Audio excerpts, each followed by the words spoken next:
Good morning. How you doing? Morning ramble on the Zoom this time. So it may be a little bit grainy because the little camera I'm looking at right now is a little dot at the top of my MacBook Pro. So I don't think it's a very good quality. Certainly the way it's coming up in the corner of my eye here, it's not high quality. But let me try it out because I've got an idea that I want to try for. Which we'll talk about a bit later in this, which is basically about creating a program that, on a regular basis, on a monthly basis. So it's one of the ideas I'm involved in. Anyway, so last night watched Digital Death. Yeah, or The Future of Death, or Life After Death, one of those programs on Netflix. And in essence, they've found a way to turn the ones and zeros of your photos, videos, your Facebook social media profiles or Instagram or whatever it is. They've turned this into DNA. So they can actually put they've done this with Wikipedia. They put the entire Wikipedia onto DNA.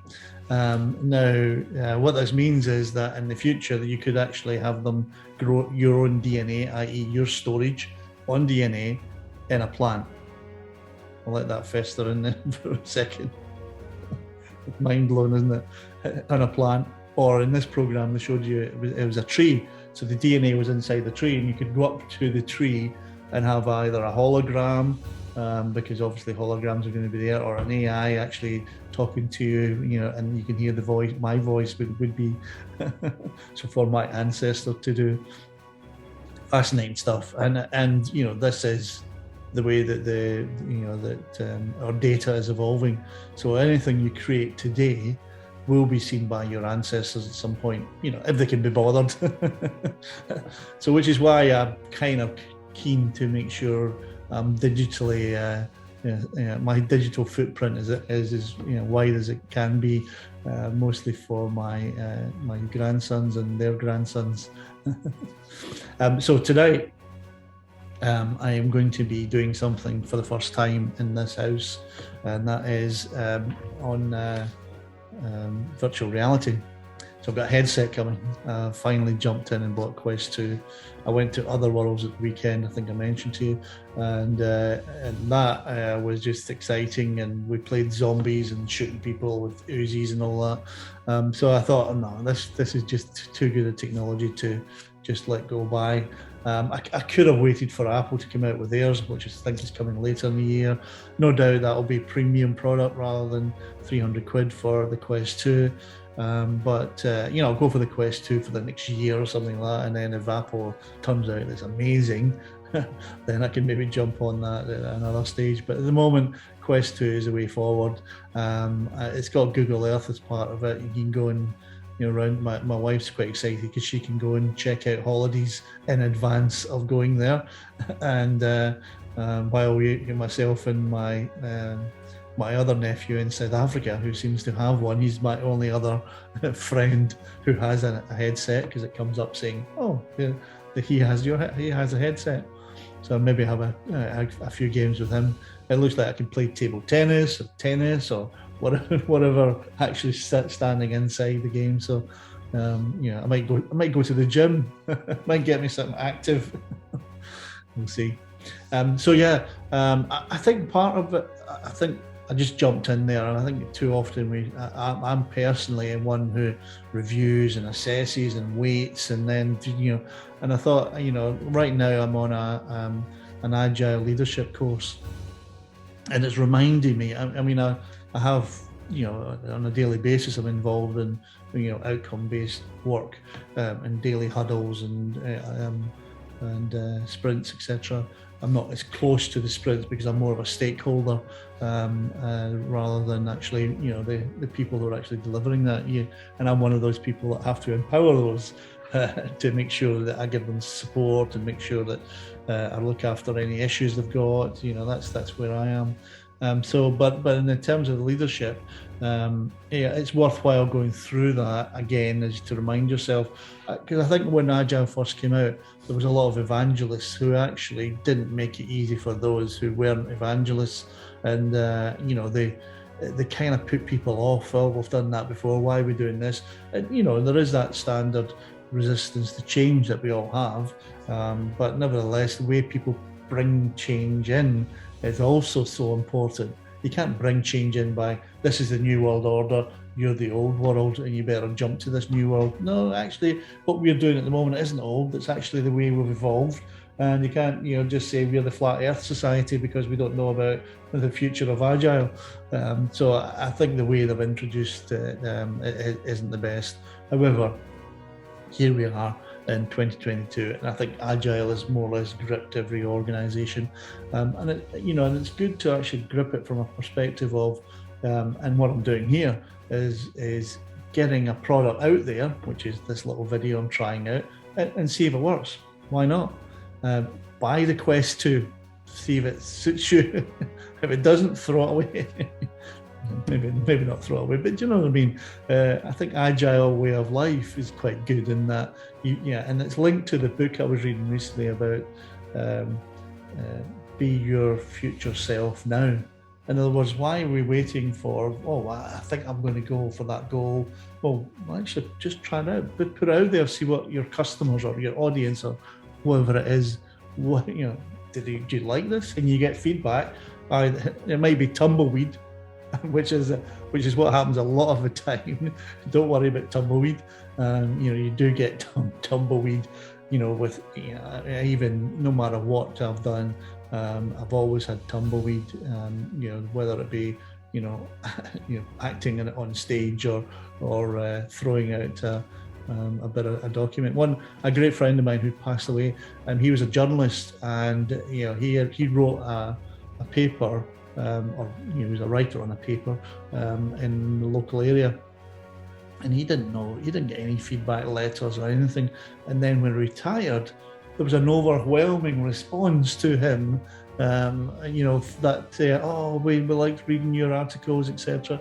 So sometimes you just don't hear, but people are listening, people are watching. You can see, and if I put these videos out, you can see the impressions going up, which means that they've watched it or might not have liked it, because then, people don't always like things, and so therefore it's hard to know whether you've got real feedback or not. So like, comment, interact. Anyway, so I'm looking forward to Quest 2 tonight, and the second day of Agile is today, so I'm looking forward to that and making sure I've cleared the cobwebs of anything I didn't know and I need to know. So I had a quick chat yesterday with a guy that I used to know. In fact, I'd interviewed him for one of my documentaries about 12 years ago. About 12 years ago. And he was in Cannes. He had his own film. It was a great film, and I went to see him in the premiere and all that. He's a director, but not seeing him now. He went through a dip. He says, mental health issues or whatever. He's over in Poland now with his wife and young 13-year-old son, and he's now picked himself up, got himself going again. Mental health can knock you for six, and it's a bit of a shame that it impacted his career, because I thought he was going to be a big director. But I'm going to help him. He's going to be interviewing me for his radio podcast, and it was quite good actually being on the other side, actually being the person being asked questions of. Very reflective. How did you get into what you're doing and all that kind of thing. So yeah, that's a good one, and he's also got some radio plays and another film that he's actually getting up to speed with, so that's fantastic news. So yeah, it's kind of spun me on to get out with my some of my ideas now. I've got a number of networks, and what I want to do is I want to do programs for each of them, and once a month I think is what I could probably do. Once a week, but only with the right people. Once a month is probably just asking just to get off the ground at the moment. I can probably do it myself. Taking the Zoom and then the recording and then editing that and putting in the images, etc. but I want to try and do it a little bit differently, and I'm trying to build a team. So I'm kind of looking for an editor. It'd be nice for maybe someone who might be at Kingston University studying film, to do it, or an editor who's quite keen to get their name known, because it'll be out social media. So somebody who can basically cut and paste a bit of the video, and do it as best as they can and add their flavour to it. I might have a director, because I'm doing everything at the moment, so it'd be nice if somebody picked up some of the pieces. Don't know. And then organisers and runners, as I would call them in the normal scheme of things, but people who actually can really organise things and get people in the right place at the right time. So there's a number of things. It'll be product reviews. So whether that be film, theatre, or cyber or yachts, these are obviously my topics. I'll clone it so that the format's the same. Probably 4 people in a Zoom call talking about each of the products, and then relaying that to their audience. And then afterwards, the edit is all about putting in little bits of film or theatre or cyber product or yachts for that matter, after the discussion. So I think that format probably will work. I'm going to try it out, and in good agile format, and see if that works. And so hopefully I've got, if you want to support me on that, please do. These things can go places, or they can fizzle out, but I want to try them out. Politics, Boris and his Oxford chums is obviously having problems. He's sacking some and others are leaving. That's all mayhem, isn't it? Can you imagine that going on in the workplace? That would just be crazy. So but would you resign if everybody was stabbing you in the back?